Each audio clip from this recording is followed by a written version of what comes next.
Estamos aquí, además, acompañados de José, con tres periodistas. Bueno, en realidad uno de ellos sociólogo. Santiago Espaltro es periodista de economía del diario El Cronista. Gracias por venir, Santiago. Diego Mancusi es periodista de Radio Con Voz. Gracias, Diego. Paula Labarce es sociólogo, periodista. Escribió hoy un muy buen artículo, más agudo que de lo mucho que leí sobre lo que sucedió en la revista Anfibia, un sitio muy recomendable. Gracias, Pablo, por favor, venir. al contrario. Primero, ustedes dos fueron ahí como aficionados a los redondos, ¿no? A cubrir el... No, sí. Yo fui a trabajar. De todas maneras, fui en las mismas condiciones que cualquier fanático. Fui en un micro, estuve en la ciudad todo el día. La pregunta es, y lo voy a decir crudamente, si uno encendía la televisión desde ayer al mediodía hasta ahora y pasa por los canales y no escucha los datos, da la sensación que fue mucho más grave de lo que los datos indican. ¿Cuán grave cree que fue lo que sucedió ayer? Yo creo que podría haber sido mucho más grave. Las falencias organizativas fueron gravísimas. Podría haber sido realmente, sobre todo en la salida, creo que es clave el tema de la salida, algo muchísimo peor. No hubo nada grave durante el día, no hubo desmanes en la ciudad estaba colapsada, pero la gente se trató con muchísimo respeto. Yo no vi, no sé si él habrá visto lo mismo, pero yo no vi ningún problema ni con los lugareños ni entre la gente que fue. El problema fue cuando hubo que movilizar toda esa masa que estaba en Olavarría desde el centro de la ciudad hasta el predio en las afueras, por un lugar que era un barrial, por un lugar que en la salida estaba completamente oscuro. Esa parte de la organización fue la más... No, las dos muertes no ocurrieron en esa circunstancia, por lo que tengo entendido. Al parecer fue adentro del recital durante que fueron estos desmayados también, que veían los músicos y por eso cortaron el recital por unos minutos. De todas maneras, también es un milagro que estemos hablando de esto porque pudo haber sido mucho peor, sobre todo también a la salida. Claro, por eso preguntaba, ¿no? Los resultados, el número de víctimas, tanto de fallecidos como de heridos, asistidos. No sé si a esta hora sigue habiendo gente todavía que no encontró, no fue encontrada. No son números tremendos. Son muy tristes, no son números, no, por eso preguntaba. ¿Es más un milagro que una tragedia? Si me permiten. Sí. Ustedes son los sobrevivientes y quizás pueden hablar a partir de esa experiencia personal. Él comenzó una crónica hoy diciendo soy un sobreviviente. Exactamente, ¿no? leí la contratapa del diario. Puede sonar un poco fuerte, amarillista, pero es efectivamente así. Uno en el momento no toma conciencia, pero después al salir, escuchando todo lo que pasó, sobre todo a la salida, como te digo, ahí pudo haber sido mucho peor. ¿Pablo? Sí, hablábamos con José antes del bloque que el problema no está, es más grave lo que podría haber pasado, lo que pudo haber pasado, que lo que pasó realmente. Yo la columna empiezo con estos problemas de información. Estuvimos bastante desinformados, no hubo coberturas adecuadas. Lo de Telam es vergonzoso. Increíble. Telam no ayuda a cubrir.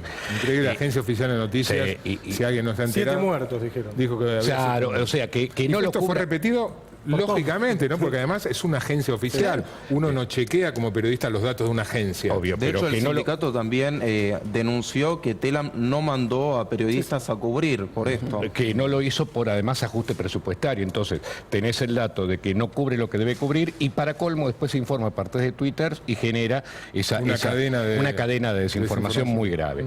Entonces, por un lado tenemos un problema de información, que nos faltan datos. Y hoy en varias charlas que tuve hoy comentaba que, por ejemplo, no tenemos datos respecto de organización concreta dentro del estadio. A ver, había una organización a cargo de la productora del Indio, no sabemos qué personal de seguridad había, qué personal sanitario, cuántas postas sanitarias, cuántas ambulancias, cuántos desfibriladores. Uno diría, ¿qué tienen que hacer los desfibriladores? No, a ver, loco, es un instrumental básico en situaciones de masa, fundamental, tener desfibriladores y gente que lo sepa usar, por supuesto. Digo, ahí nos faltan muchísimos datos.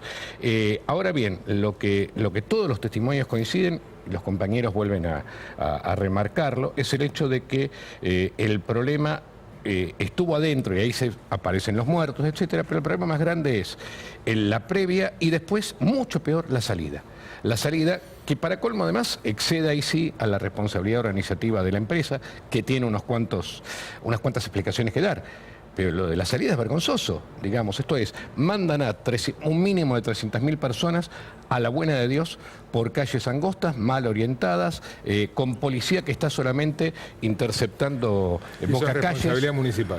La responsabilidad es claramente municipal y luego se le suma la ruta, que es claramente una responsabilidad provincial, ¿no? Sí, de todas maneras, el problema que quizás sí le cabe a la organización es que se descomprima el campo solo por la parte de atrás. Exacto. Eso Había una es sola peligrosísimo. salida, ¿viste? Había una sola salida para salir. Solo se descomprimía, o sea, del rectángulo del campo, solo se podía salir por la parte de atrás. Eso implica que si hay un problema, que pueda haber una estampida adelante de todo, tenés que movilizar 300.000 personas. No había vida Alguien decía que en realidad había dos puertas mal indicadas por detrás del escenario y si nadie las encontró es porque estaban... Me parece que no. Si es que existían, estaban mal indicadas.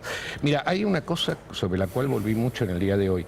Es una vieja obsesión mía, que tiene que ver con alguna otra afición, que es lo que tiene que ver con seguridad en el deporte, que es justamente esta cuestión de las infraestructuras. Sabes que todo el problema, la solución inglesa comienza cuando en 1989 mueren 98 hinchas de Liverpool atrapados contra una reja. Entonces, a partir de ahí los europeos se volvieron obsesivos con las rejas. Y ahí viene el asunto de sacar los alambrados, sacar las rejas, etcétera, etcétera, porque el principio es que no podés correr el riesgo de que se te muera alguien aplastado. A partir de ahí yo tengo esa obsesión de las salidas y las rejas, y entonces parece que todo el vallado era un vallado con fenólicos que no colapsaba, es decir, que sí, la multitud iba hacia la valla no colapsaba, con lo cual te estrellabas, digamos, ¿no?